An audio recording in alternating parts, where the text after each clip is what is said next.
압살롬이 자기 여동생 다말을 형 암논이 성폭행하고 그리고 책임지지 않는 것에 대해서 분노했고 2년쯤 지나서 형을 이제 이렇게 양털 깎는 잔치에 초대하게 되고 술이 이렇게 몇 번 돌아간 다음에 그 하인들에게 죽이라고 명령을 내립니다. 그래서 형 암논을 죽였어요. 여기에서 다윗이 이 형제 사이의 다툼을 정리를 했어야 됩니다. 암논이 잘못했을 때 벌을 주지 못했어요. 왜? 나도 그랬는데 나도 젊은 시절에 나도 우리아를 죽이고 바세바를 아내로 나도 취했는데 그런 죄책감도 있었고 그리고 에휴 똥 묻은 게 겨 묻은 거 뭐라 그런다고 내가 그래봤자 듣겠어? 아버지의 권위가 바로 서지 못한 상태였어요. 그래서 하나의 문제를 올바로 정리하지 못하니까 또 다른 문제가 생겨집니다. 그리고 그냥 형을 죽이고 압살롬은 도망을 쳐버렸습니다. 외할아버지 있는 그술로 도망가서 거기서 3년을 지내요. 근데 문제는 다윗도 압살롬을 그리워하고 있었고 압살롬도 다시 예루살렘에 오고 싶었고 그래서 요압을 통해서 이렇게 드고와 여인을 불러다가 이야기를 해서 오기는 왔는데 가택 연금 상태로 그냥 집에 갇혀서 사는 거죠. 그렇게 2년을 살고 어쨌든 암논을 죽이고 5년 만에 아버지 다윗을 만나서 화해에 포옹을 하게 되고 입맞춤을 하게 되고 그러나 압살롬의 마음은 풀어진 게 아니었어요. 여전히 그 마음속에 아버지에 대한 분노와 원망이 점점 커가고 있었던 거예요. 점점 키워가고 있었던 거예요. 그래서 오늘 말씀을 보면 그 후에 이제 이런 일들이 쭉 벌어진 이후에 압살롬이 자기를 위하여 병거와 말들을 준비했다. 지금 장남 암논은 죽었고요. 둘째가 있었는데 거의 성경에 기록이 없어요. 아마 어려서 이렇게 죽은 것으로 그렇게 학자들은 추측을 하는데 그러면 압살롬은 셋째니까 이제 내가 우리 조선시대 표현으로 하면 내가 세자잖아요. 다음 왕위를 이어갈 사람이잖아요. 밑에 동생 아도니아가 있는데 이 동생과 왕위 경쟁이 벌어지는 거예요. 그래서 먼저 이제 호위병 50명을 두었는데 호위병이라는 것은 이 압살롬의 말에 순종하는 사람들이거든요. 이 50명을 앞에 세웁니다. 그리고 어디를 가면 이 50명이 서가지고 이 왕자님의 행차시다 길을 비켜라 이러는 사람들이에요. 그러면서 자기의 권세와 내가 이제 다윗 왕이 죽으면 다음 우리나라 왕이 될 사람이라고 이렇게 자신을 드러내기 시작합니다. 두 번째는 2절 말씀 보면 아침에 일찍 일어나요. 아침에 일찍 일어나서 예루살렘 성문 곁으로 갑니다. 이 성문이라고 하는 것은 그냥 사람이 들락날락하는 장소가 아니라 여기는 재판정이에요. 지금은 검찰청이 있고 이렇게 재판하는 곳이 있지만 옛날에는 이 성문, 문곁 그 지역에 큰 문 있는 광장이 재판정이었어요. 거기서 재판이 열렸단 말이에요.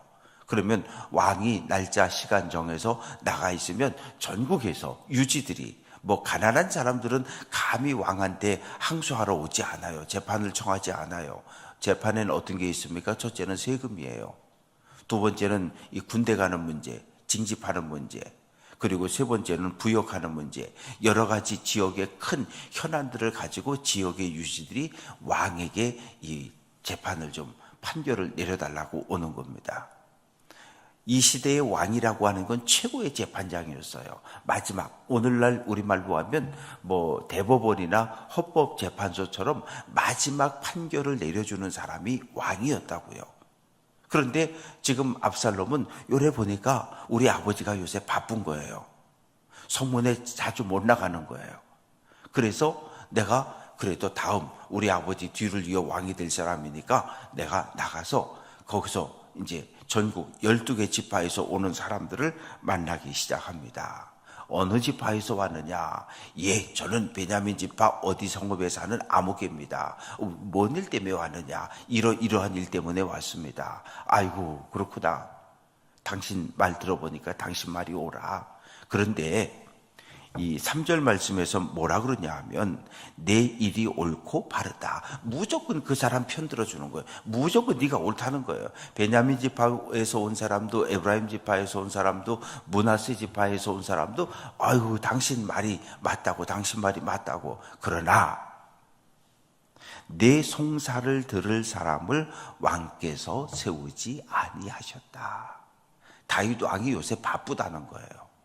당신 말을 지금 이렇게 당신 재판을 이렇게 해줄 만큼 마음의 여유가 없으니까 내가 들어주겠다는 거예요. 내가 들어주겠다는 거예요. 왜냐하면 이스라엘 12지파 모든 사람들이 알잖아요.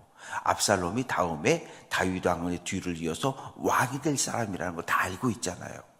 그러면 그 왕자가 가지고 있는 권한만 가지고도 웬만한 일들은 다 해결이 되어지는 거예요. 관공서를 간다든지 모든 문제를 다 풀어줄 수가 있는 거예요. 그러면 이렇게 풀어주면 어떻게 해요? 각 지역을 대표하는 유지들이 와가지고 큰 절을 하는 거잖아요. 왕자님 정말 감사하다고 엎드려 절하라고 하면 압살롬이 가서 탁 잡는 거예요. 아이 뭘 무릎을 꿇고 그러냐고. 그러면서 이렇게 끌어안고 입맞춤을 하고. 그러면 이 사람들은 감동을 하는 거예요.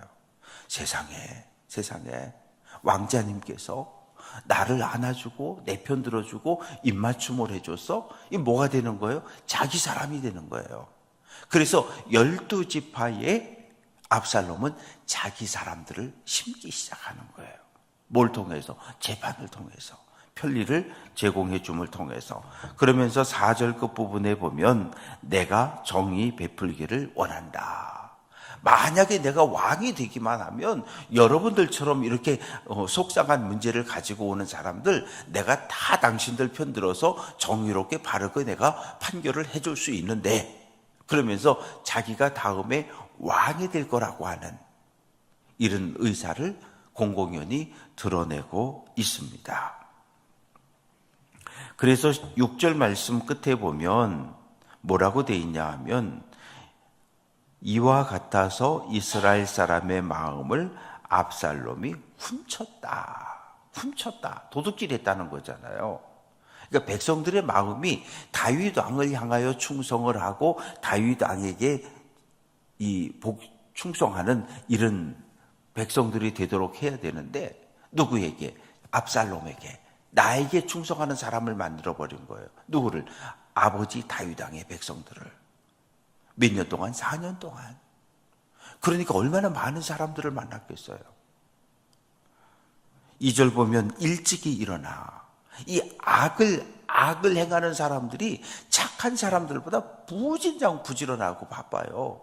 왜냐하면 착한 사람들은 그냥 뭐 관공서는 9시 시작하니까 뭐 9시 시간 맞춰가지만 이 악한 사람들은 8시부터 가서 기다리는 거예요. 새벽 6시부터 가서 기다리는 거예요. 왜? 그 자기의 악한 계획을 이루기 위해서 아니면 뭐 그 사람 집 앞에 가서 기다리든지 아침부터 바쁘게 움직이고 있는 거예요. 그래서 4년이 지났습니다. 7절 말씀 보면 4년 만에 압살롬이 아버지 다윗에게 이야기합니다. 왕이여, 내가 그 술에 도망가 있을 때 하나님께 서원한 것이 있습니다. 나를 예루살렘으로 돌려보내 주시면 하나님 앞에 내가 헤브론에 가서 예배를 드리겠습니다. 이렇게 서원을 한 적이 있는데 이제 예루살렘에 돌아오고 4년이 지났고 마음도 정리가 되고 모든 주변이 정리가 됐으니 하나님께 가서 예배를 드리고 오겠습니다. 이렇게 하니까 다윗 왕은 아무 생각 없이 그렇게 하라고. 왜? 하나님을 예배한다니까. 이 말씀은 누가 생각납니까? 야곱이 생각나는 거예요. 야곱이 도망가다가 루스 베델에서 누구를 만나요? 하늘까지 뻗어있는 사닥다리 오르락내리락 하는 천사. 거기서 뭐라고 소원합니까? 하나님, 나로 동행인 나를 지켜주시고 나로 다시 아버지의 집으로 가나안으로 돌아오게 하시면 내가 이곳에 교회를 지을 것이고 성전을 지을 것이고 그리고 하나님께 내가 얻는 모든 것에서 10의 1조를 하나님께 드리겠습니다. 이렇게 고백했잖아요. 받은 은혜에 대한 감사의 표현이 11조인데 마치 그 야곱의 고백과 같은 이런 고백을 압살롬이 하는 거예요. 그러니까 하나님의 이름을 망령되게 일컫는 거예요. 왜? 그 마음속에 뭘 가지고 있어요? 반란을 준비하러 가는 거예요. 헤브론에 반란을 준비하러 가는 거예요. 근데 왜 헤브론입니까? 이 19명의 아들 가운데 6명은 어디서 태어났어요? 헤브론에서 태어났다고요. 헤브론이 고향인 거예요. 예루살렘하고 이 헤브론하고는 30km 떨어져 있어요. 하루 반나절이면 올 수 있는 거리거든요. 그런데 고향 헤브론의 분위기는 지금 어떤가 하면 이 다윗 왕에 대해서 마음속에 분노들이 있는 거예요. 다윗이 유다 지파의 왕이 되었을 때 헤브론을 수도로 삼았었거든요. 헤브론을 수도로 삼았어요.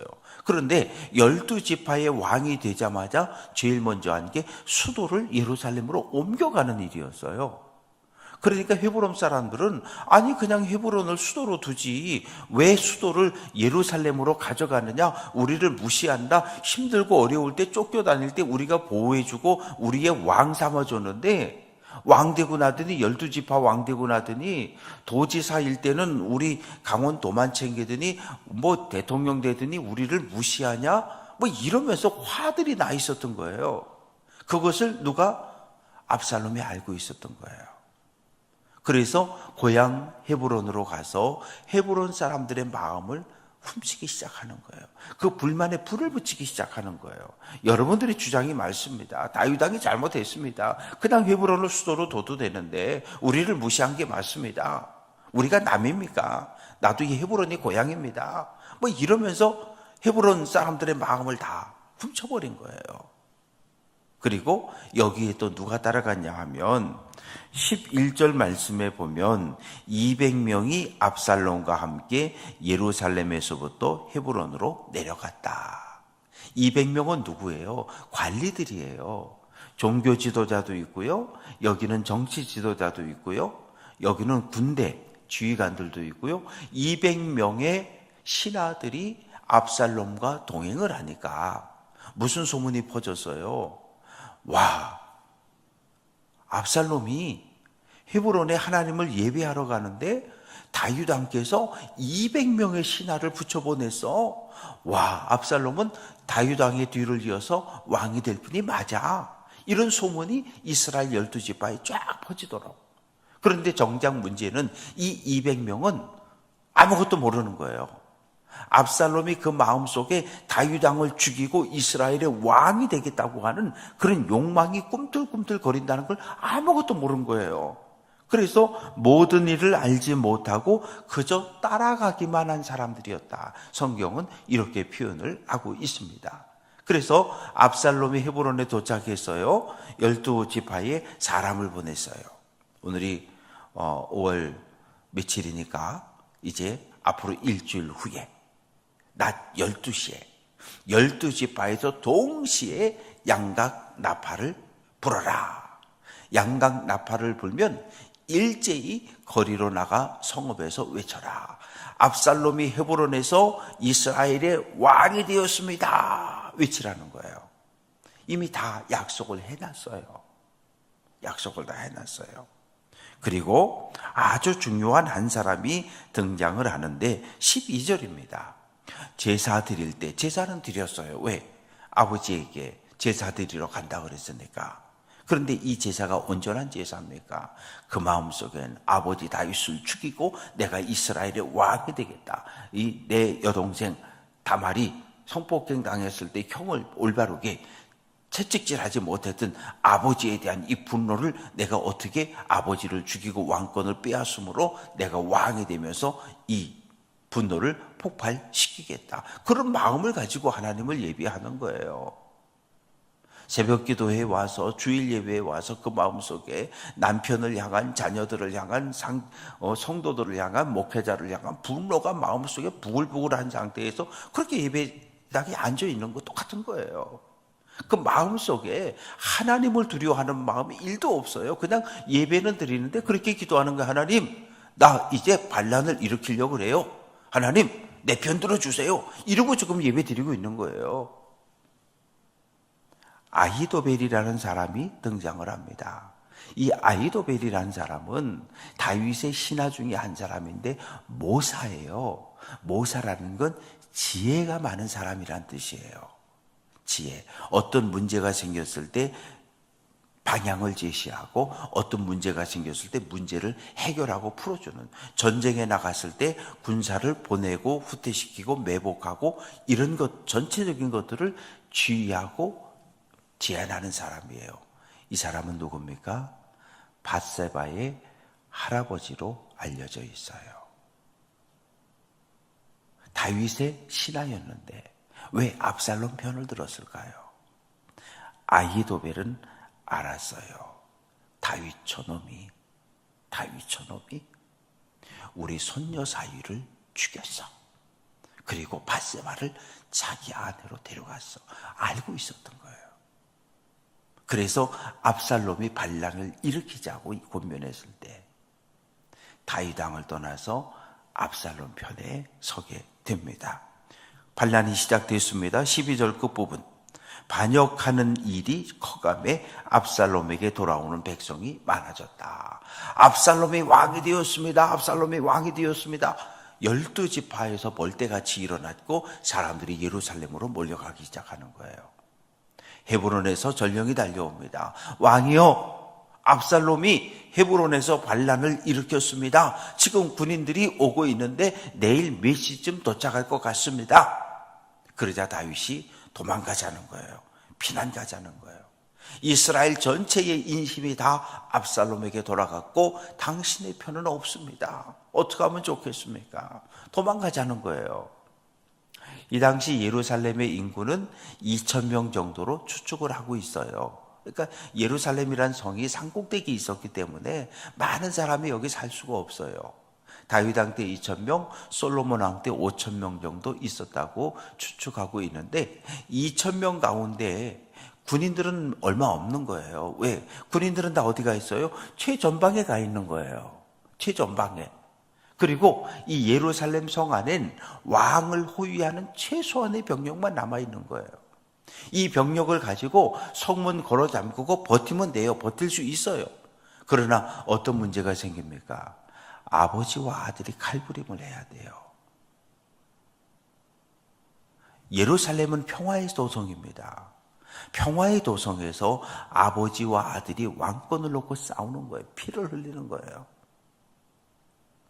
아버지와 아들이 싸우면 어떻게 돼요? 백성들이 죽어요. 군사들이 죽어요. 다윗은 골리앗을 때려 죽인 용사였어요. 아들과 싸울 수 있어요. 그러나 평화의 성에서 아들과 피를 흘리며 싸우는 걸 원하지 않았어요. 그래서 도망을 치기 시작합니다. 그런데 15절 말씀에 보면 신하들이 왕에게 이야기합니다. 임금님 결정하세요. 싸우자면 싸울 것이고 죽기를 각오하고 싸울 것이고 도망가자면 함께 도망치겠습니다. 우리 도망가자. 여기서 싸우지 말자. 그래서 16절 보면 가족과 꼭 그냥 성에 있어도 되는 사람들이 있고 반드시 도망가야 되는 사람들이 있어요. 그래서 다윗이 가족들 중에서 후궁 10명은 놔두고 가는 거예요. 에이 설마 그래도 아버지 여자인데 뭐 해코지 하겠어? 그리고 갔는데 나중에 어떤 일이 벌어집니까? 압살롬이 아버지의 후궁 10명과 백주 대낮에 못된 짓을 하잖아요. 다윗은 한밤중에 은밀하게 행했는데 아들 압살롬은 백주대나 태양 앞에서 하나님 앞에 죄를 짓습니다.